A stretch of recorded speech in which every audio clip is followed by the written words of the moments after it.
어제 청와대 5당 여야 5당 대표 회동은 만천회동은 비공개로 진행이 됐습니다. 그건 아까 박준규 브리핑에서 좀 설명드렸고요.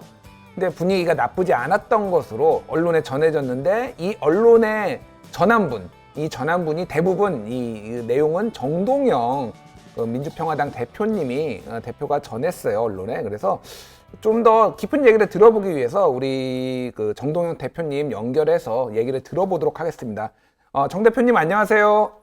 네, 안녕하세요. 예. 예, 엄청 바쁘시죠? 요즘 여기저기 지금 다니시느라고. 제가 지금 듣는 소리가 너무 작아서 좀 키워주시면 감사합니다. 예, 듣는 소리가 작아서 좀 키워달라고 하시네요. 예, 알겠습니다. 예. 어제 이제 진짜 간만에 5당 대표가 만찬회동을 하고 완전체다 뭐 이런 얘기도 나왔습니다. 근데 일단 전반적으로 분위기가 뭐 좋았다라는 얘기도 나오긴 했는데 어땠는지 좀 뭐 대표님 육성으로 좀 듣고 싶네요. 네, 뭐 분위기는 부드럽고 진지했습니다만 때로 뭐 팽팽한 긴장도 있었고요. 네. 예. 뭐보다도 타이밍이 아주 좋았다고 생각합니다. 문 대통령 모친 조문에 대한 답례 형식이었습니다만 예. 어제가 이제 반환점을 막 돈 첫날이잖아요. 예. 마라톤에서 보면은 뭐 첫 출발선보다는 사실은 반환점을 돌고부터가 진짜거든요. 그렇죠. 예. 그래서 태기를 아주 잘 했다고 생각하고요. 또 다음 주에 국민과의 대화, 텔레비전 국민과의 대화도 예정돼 있어서 그동안 좀 부족했던 그 소통의 문제가 풀려나가는 그 첫 출발 의미가 있었다고 봅니다. 예. 그동안 이제 문재인 정부의 어떤 전반기 국정 기조가 뭐라고 해야 되나? 좀 적폐청산 쪽에 좀 초점이 맞춰져 있었다라고 평가를 할 수 있다라면은 어제 이 모임을 계기로 전반적인 분위기가 좀 더 협치 쪽으로 가는 것 아니냐 이런 관측들이 나오고 있는데 대표님 보시기에는 어떠신가요? 그런 쪽으로 좀 더 이제 뭐 국정 방침이 좀 더 쏠릴 가능성이 있어 보이는 건가요? 어떤 경우에도 대화는 계속돼야 되죠. 전쟁을 하는 적과 적 사이에도 대화는 있잖아요. 예. 나라를 위한다면서 국민을 위한다면서 소통하지 않고 대화를 하지 않는다면 그건 정치가 아니라고 생각합니다. 또 정치는 다른 말로 하면 밥 먹는 일이에요. 밥을 나눠 먹는 일이에요. 국민들이 골고루 밥을 나눠 먹으면 그게 조화로 특정 계층만 밥을 먹고 나머지는 굶으면 그건 불행한 양극화 사회, 불평등 사회인 거고요. 또 정치 지도자도 혼자만 밥을 먹으면 혼밥에 대해서는 되게 곱지 않은 시선이고 함께 밥을 나눠 먹으면 그게 이제 협치고 소통이고 그런 거니까 그런 의미에서 밥을 함께 여야 대표가 남았다는 것은 그 중요한 의미가 있고 이걸 자주 만나야 된다고 생각합니다. 아니 대표님의 이게 밥 먹는 비유가 정말로 귀에 쏙쏙 들어오네요. 예, 밥을 같이 먹어야 식구잖아요. 식구. 그러니까 식구라는 말이 밥을 같이 먹는다는 의미거든요. 그래서 그렇죠. 그 뭐 정 대표님이 이 여야 회동 원래도 뭐 정례 회동을 하기로 했었다는 얘기는 있었지만 잘 안 됐는데 다시 한번 이 제안을 하셨다고 들었습니다. 그래서 두 달에 한 번씩 먹자 뭐 이렇게.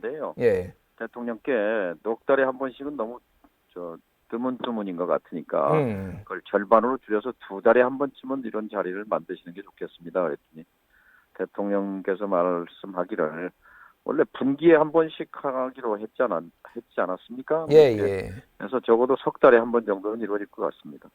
좋네요. 그럼 개간으로 저희가 이해를 하면 될 것 같은데요. 석 달에 한 번이면은 계절 바뀔 때마다 한 번씩. 알겠습니다. 자, 그날 일단 제게 기사화가 많이 된 게 손학규, 황교안 대표가 선거제 관련해서 얘기하다가 고성에 오갔다라고 했는데 대표님은 그때 뭐 하고 계셨어요 그때? 예, 이제 사실은 이제 3시간여 만찬 중에 2시간 가량을 다양한 현안, 남북 관계, 한일 관계, 노동 문제, 소상공인 문제 이렇게 시간이 갔어요. 그래서 제가 좀 말 중간에 분위기를 바꿨죠. 이제 좀 정치 현안 토론을 좀 하시죠. 하고 이제 제가 오늘 떼면서 지금 3년 전에 11월 촛불은 사실 4.19 혁명보다 더 컸다. 6월 항쟁보다 더 컸지 않습니까? 그런데 4.19 혁명은 내각제 혁명, 제도 혁명으로 갔고 그리고 6월 항쟁은 87년 체제, 대통령 직선제와 소선거구제 체제를 만들어냈는데 4.19는 6월 항쟁보다 더 컸던 이 촛불 집회는 촛불 시위로 남아 있는데 예. 이것을 촛불 혁명으로 승화시켜야 되지 않겠습니까? 예, 예. 그러기 위해서 핵심은 선거제도 개혁과 헌법 개혁에 대해서 대통령께서 좀 분명하게 의지를 밝혀주시고 힘을 좀 실어주셔야 되는 것 아닙니까? 예, 예. 이렇게 해서 문 대통령께서 누구보다도 야당 시절부터 또 지금도 선거제 개혁에 적극적인 사람은 본인이다. 이렇게 이제 화답을 하신 셈이에요. 그리고 예, 예. 여야정 상설협의체가 출발하면서도 작년 9월이죠. 그때도 선거제 개혁에 합의하지 않았습니까? 예, 이렇게 예. 이제 오늘 때시자 이제 황 대표가 거기에 이제 토를 달았죠. 그러니까 이 자유한국당을 빼놓고 일방적으로 패스트트랙을 밀어붙이고 하는 것은 민주적이지 않다. 예, 예. 어떻게 우리를 빼놓고 그렇게 밀어붙이느냐. 여기에 대해서 이제 이해찬 대표나 다른 분들이 아니 빼놓고 한 게 아니라 협상에 일체 응하지 않았지 않느냐. 예, 예. 이제 이러면서 이제 논란이 또 오가다가 이제 손학규 대표가 좀 심한 소리를 했죠. 정치 그렇게 하면 안 돼. 이렇게 하셨더라고요, 보니까.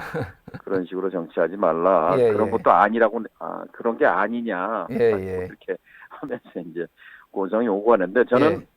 말리셨나요? 우리 정 대표님은? 예. 뭐 저도 말리고 대통령께서도 이제 뭐 손짓을 이렇게 그만 좀 자제하시라고 말렸는데 예. 저는 이 싸울 만한 가치를 갖고 있는 것이냐 아니면 싸울 만한 가치가 없는 것이냐 예. 이것이 중요한 것이지 어제는 충분히 저는 다툴 가치가 있는 거라고 생각합니다. 다툴 가치가 중요한 있었다. 의제잖아요. 예, 예.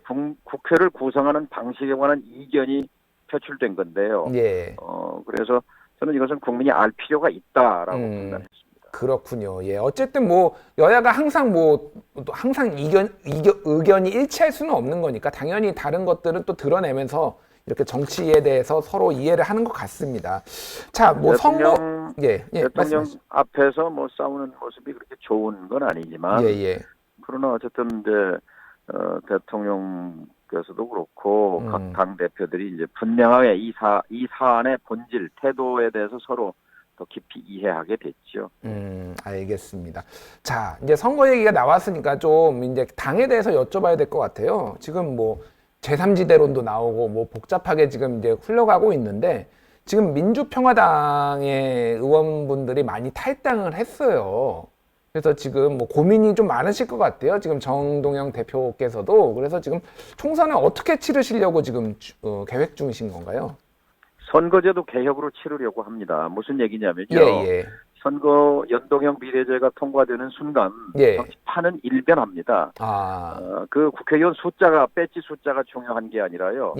얼마나 많은 그 그룹을 대변하느냐가 중요해집니다. 그렇죠. 그러니까 어떤 가치냐, 어떤 그룹을 대변하느냐 하는 게 중요한데요. 그것에 지금 집중하고 있죠. 예를 들면 대의민주주의는 지금 숫자가 많은 사람들이 힘을 갖게 돼 있잖아요. 그렇죠. 다수기 열리니까요. 그런데 한국 사회는 기이하게도 숫자가 많은 집단들이 정치적으로 힘이 없는 그런 약대 집단이 많이 있습니다. 대표적인 게 700만 소상공인이고 800만 비정규직이고 400만 농민이고 또 600만 청년들이고 또 그렇습니다. 네, 이 부분들, 이 대집단을 대변하는 대표자들이 국회에 못 들어오고 있거든요. 현재 제도에서는 내년에 21대 국회 구성해봐야 20대보다 더 나빠지면 나빠졌지 좋아질 리가 없어요. 그런데 이 제도를 바꾸게 되면 이 약대 집단에게 길이 생기는 겁니다. 그러니까 언론은 대개 이렇게 묻습니다. 숫자가 지금 16명에서 5명으로 줄었는데 좀 뭐 몇 명 끌어다가도 합치고 여기 뭐 이런 소수정당들끼리 이 합종 연행하고 이런 질문을 합니다만 저는 그렇게 해가지고야 국민이 원하는 근본적인 정치 개혁이 되겠는가? 선거제도 개혁에 집중하고 그 제도 개혁을 바탕으로 해서 새로운 세력을 형성하는 것이 정도다 이렇게 보고요. 그러니까 그다음에 민주평화당의 예. 이제 자긍심 또 존재 이유는 어디에 있냐면 예. 선거제도 개혁은 민주평화당 없이는 여기까지 못 왔습니다. 예, 아니 예. 선거제도 개혁 자체가 없었습니다. 음. 왜냐하면 어제도 대통령께 그런 말씀 드렸어요. 예. 8분 음성까지 왔는데 그 출발선은 작년에 대통령께서 제가 당대표 됐을 때 축하 전화를 하셨고 예. 그때 제가 한 가지만 도와주십시오. 선거제도 바꿉시다. 대통령께서 힘을 좀 실어주십시오라고 해서 화답을 하시지 않았습니까? 아, 그 그러셨군요. 화답을 하면서 불씨가 살아났고 지식인 선언을 요청해서 지식인 선언이 불을 붙였고 그리고 예산 연계 투쟁하면서 선거제도 개혁 없이 예산 없다. 이런 강경 투쟁 속에서 패스트트랙까지 왔거든요. 그러면 이제 8분 응선인데 예. 여기서 대통령께서 힘을 좀 실어주시라고 이렇게 이제 강조를 했었죠. 알겠습니다. 지금 그 말씀하신 거를 좀 종합을 해보면은 어떤 정치공학, 민주평화당은 정치공학에 휘둘리지 않고 뭐 숫자 노름 이런 거에 휘둘리지 않고 가치정당으로 가치를 지향하는 정당으로 가겠다. 그래서 선거제도 개편이 되면은 소상공인, 비정규직, 청년, 농민 이런 약자들을 예. 대변하는 정당이 되겠다라는 식으로 저희가 이해를 했습니다. 예, 알겠습니다. 그 최근에 여론조사를 보니까 MBC에서 한 거 보니까 다당제를 더 양당제보다는 선호를 하는 그 국민 여론도 나오긴 했더라고요. 제가 지난주에 예. 한 EU 의원 외교협회장입니다. 예. 그 자격으로 작년에는 덴마크, 벨기에를 갔고 올해는 네덜란드, 벨기에를 갔는데요. 예. 그 EU 의원들하고 회의하면서 그리고 네덜란드와 덴마크를 보면서요.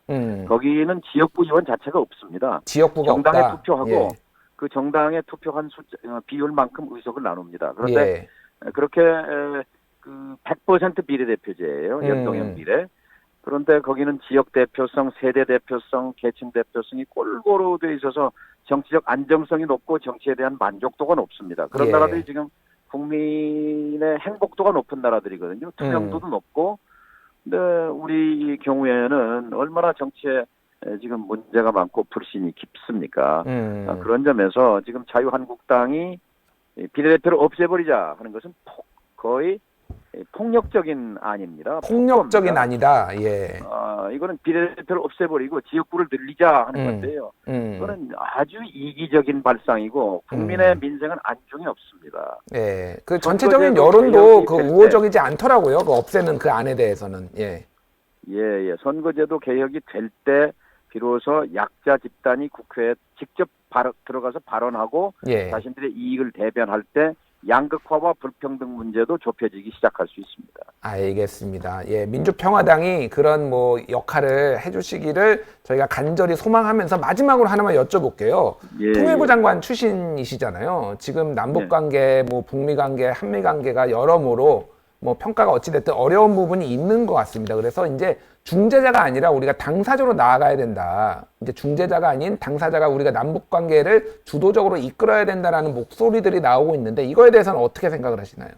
당연합니다. 지금 안타까운 것은 공간이 없다는 거예요. 남과 북이 지금 막혀 있거든요. 이렇게 해가지고는 우리가 힘을 쓸 수가 없어요. 이 한반도 문제와 관련해서 핵 문제와 관련해서 우리의 발언권이 클 때는 언제냐면 남북이 통할 때였습니다. 남북이 막히면 우리는 아무 영향력과 지렛대가 없어요. 그렇기 때문에 지금은 금강산에서부터 시작해서 우리의 독자적인 영역을 만드는 그런 돌파가 필요한 시점입니다.